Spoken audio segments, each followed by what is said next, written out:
everybody, I am Owen, and today I am going to read you the book Willard Price, South Sea Adventure.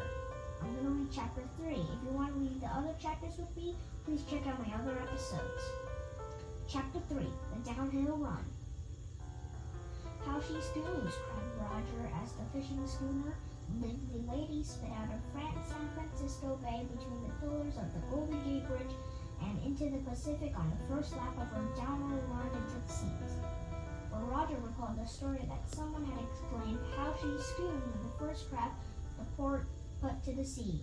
The owner had replied, a schooner let her be, and from that time on this type of vessel was known as a schooner or schooler, from the old verb schoon, meaning to skip or skim.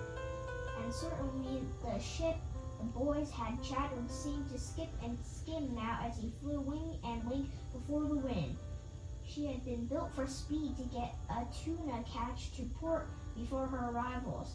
She carried the fastest sail in the world, the triangular Marconi sail, instead of the gaff mainsail usually seen on schooners. This triangle of sail put her in the class with racing yachts, and indeed, she competed successfully more than once in the annual cup races. She was a different in other way from ordinary schooner. Between two masts in a place of usual foresail, she carried two staysails, while forward of the foremast belowed a giant jib. There was an Alex-free engine, but it was only to help the ship through narrow passages when the wind failed. Given a fair wind, her sails could push her along at twice the speed that could be wrung out of her engine. Right now, she was doing 17 knots with ease. Hal and Roger strode on the deck with mighty pride. Temporarily, at least she was their ship, although the money which they could have chattered from there came from John Hunt and his wealthy client, and she still carried her real owner on board, Captain Ike Flint. He served as skipper for the boys and yet knew too little about sailing to handle a 60-foot ship. The skipper's crew consisted of the two burly young seamen, one of them a rough, hard-bitten character named Crab, who refused to bother with a real name, and the other a handsome brown giant named Olo, a native of the South Seas isle of Witia. He came to San Francisco as a hand on a trading ship, had been beguiled by the rush of an American life, and was now well content to be heading backward toward Poilievson Islands. Captain Ike and his men would sleep in a snug cabin under the forward deck. Hal and Roger would occupy a still snuggler cabin aft. Space had been stolen from it to afford more room for the huge specimen tanks that had been installed amidships. These filled the hold between the two cabins. It was not possible to use one giant tank for all specimens, for the big creatures that would never devour the little ones. They must keep them separate. At that, they mean tanks, large and small. These various aquariums were covered with removable lids, even when these covers were battered down with air and emitted to each tank by a valve that the lid so deceived, while it would allow the air to go in it, would not permit water to come out, even if the roughest weather.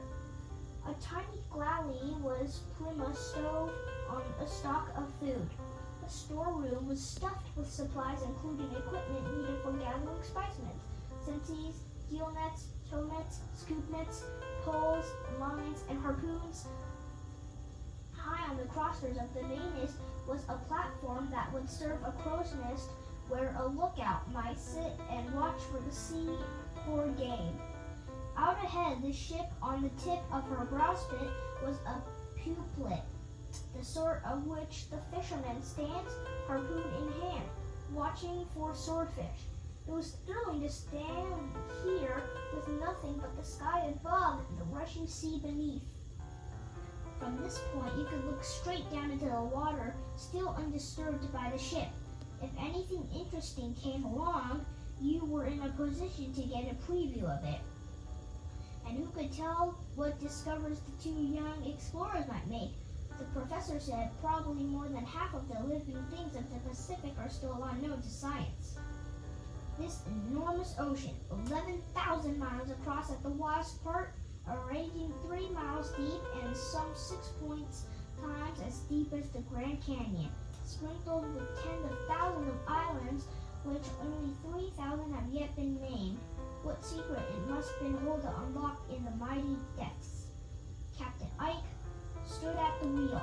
His small blue eyes, as sharp as the eyes of a fox, peered out of a brown leather face in the wavering needle of the compass in the binnacle before him. He held the ship to course southwest by west. With luck, he said, we could slide downhill all the way to Pompeii. Why do they call this downhill run? Asked Hal.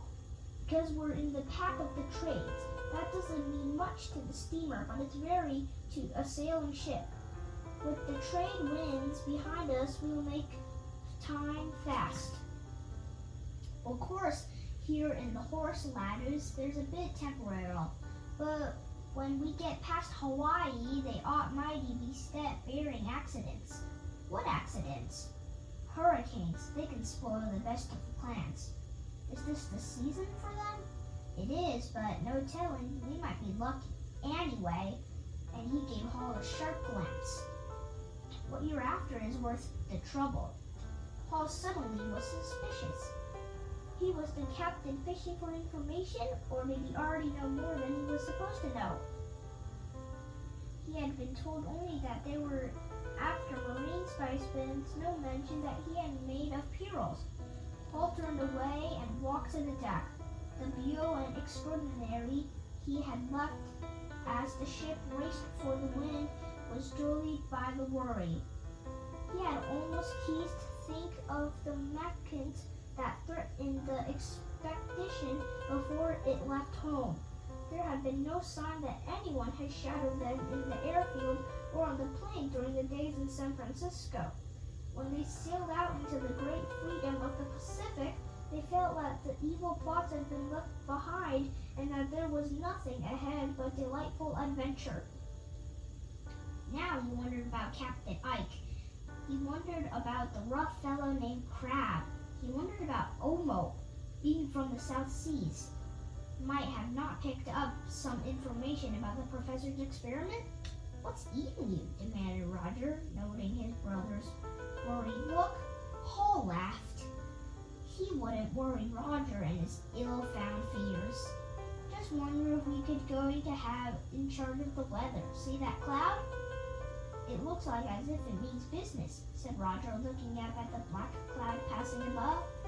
Presently, a few drops fell. Rain! Exclaimed Hal. That means a bath to me. Here goes off for some of that sweaty dirt I put on the city. He dashed down the cabin and came up a few moments later, striped naked with a cake of soap in his hand. As the raindrops wet his skin, he wordlessly soaped himself all over until he was covered with a white lather from head to toe. He waited for the rain to increase in volume and to wash him clean. Instead, the rain increased rapidly. The black cloud passed over and not another drop squeezed out of it.